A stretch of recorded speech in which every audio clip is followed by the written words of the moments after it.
hit by a helicopter.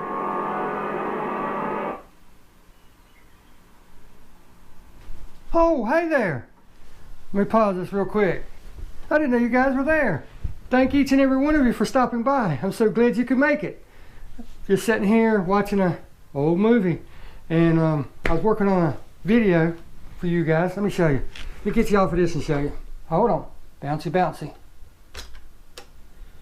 Like I said, working on a video for you guys.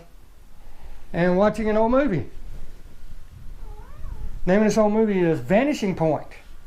And now let me ask you how good you guys are. Two-Lane Blacktop, another car movie. But how many of you know what this is?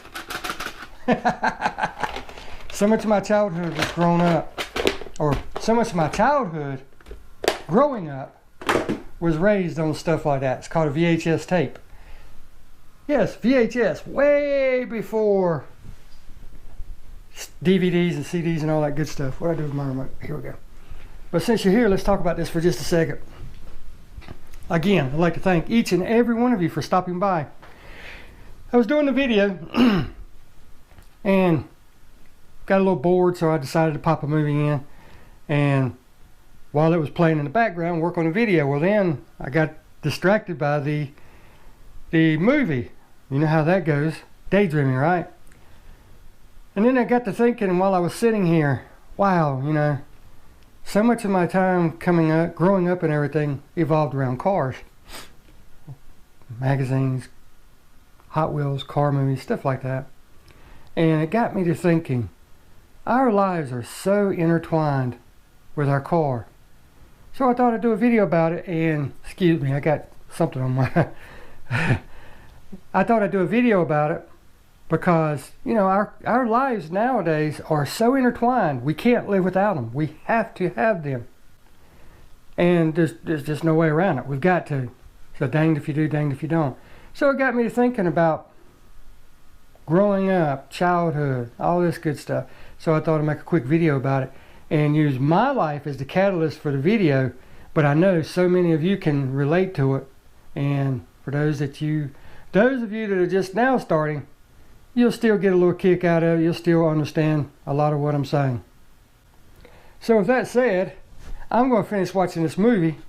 You guys and gals sit back, hold on, and relax.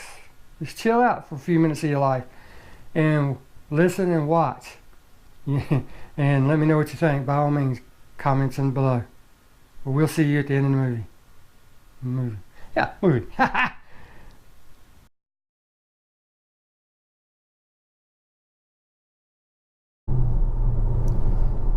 You know, I'm sitting here riding in my 5th gen Camaro,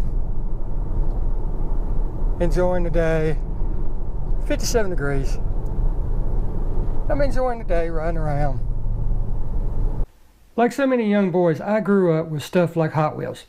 I mean, man, you could own the baddest cars in the world, take them to anywhere, exotic places, do all kind of things, and never damage them, never have to worry about insurance or anything like that. It was just the funnest time in the world. More, and be thankful even more of how things could have been. You know, it's just amazing to live in this time. But it makes you really think about how intertwined our lives are with our automobiles, with our cars, with our trucks.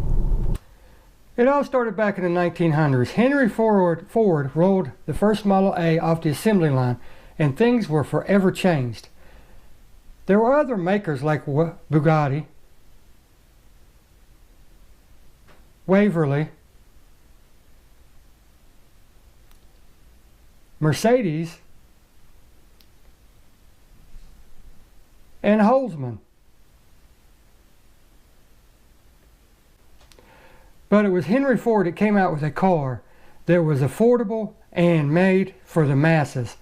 Think, if it wasn't for Henry Ford, we would still be modding the horse and buggy.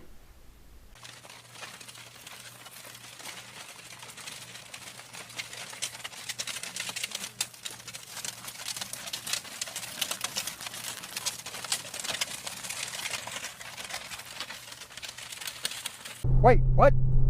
Mod a horse and buggy? No. Well, second thought, you know, I could take old Betsy our cow down to Farmer Brown's house next door and trade her for another horse. I could hook her up to my buggy.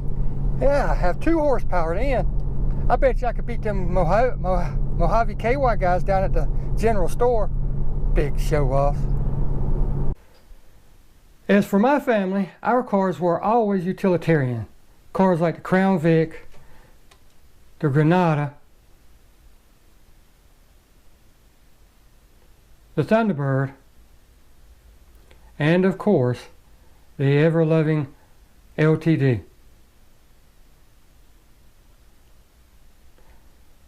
Thank God for Hot Wheels. Like so many young boys, I grew up with stuff like Hot Wheels.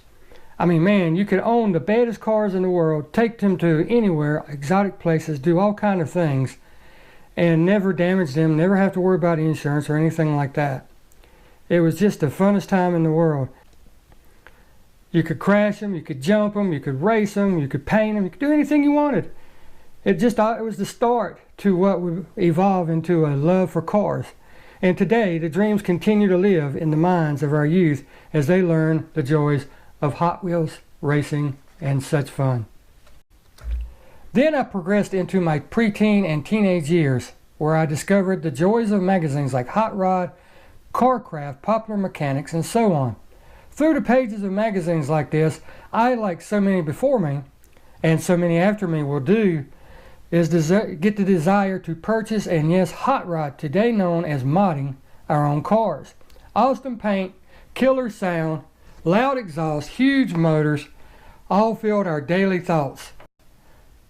During this time also comes along the great movies, the great ones like Smokey and the Bandit, where Burt Reynolds and his black Trans Am are ripping across the country.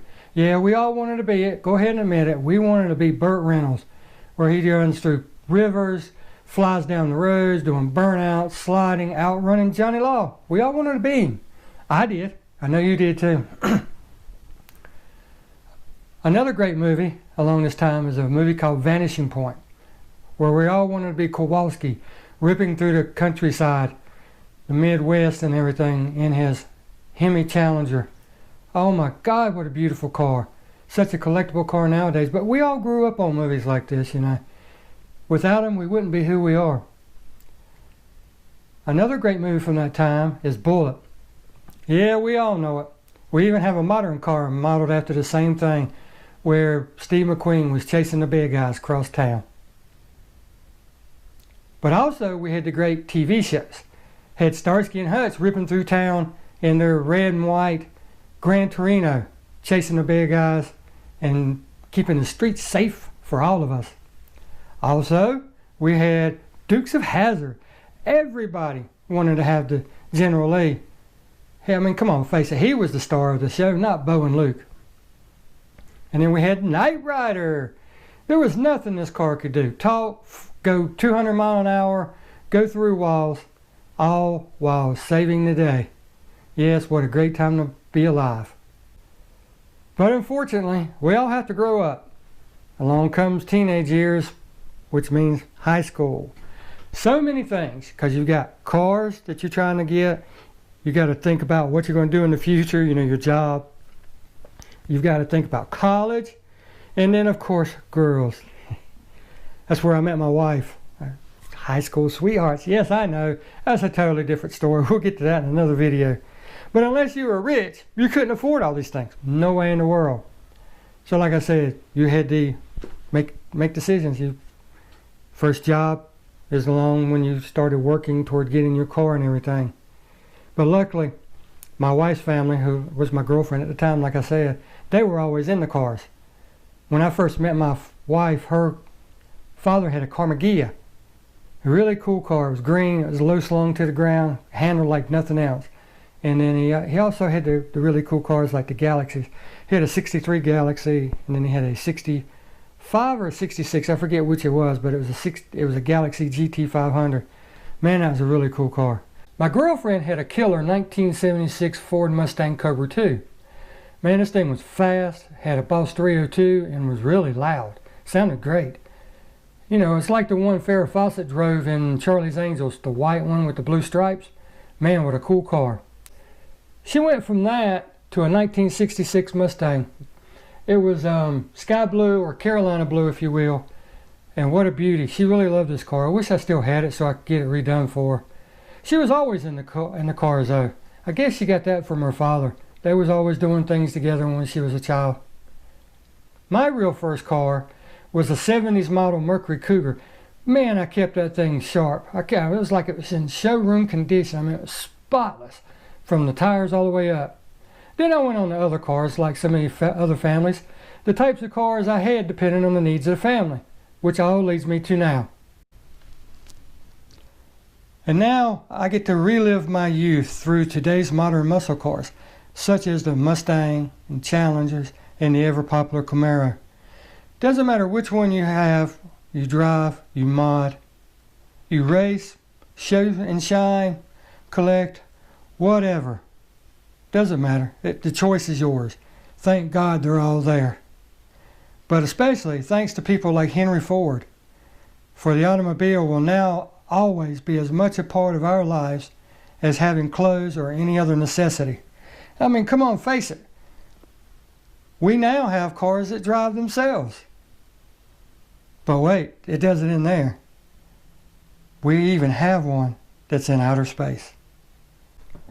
Well, there you have it. Pretty much I travel through my life as far as cars are involved.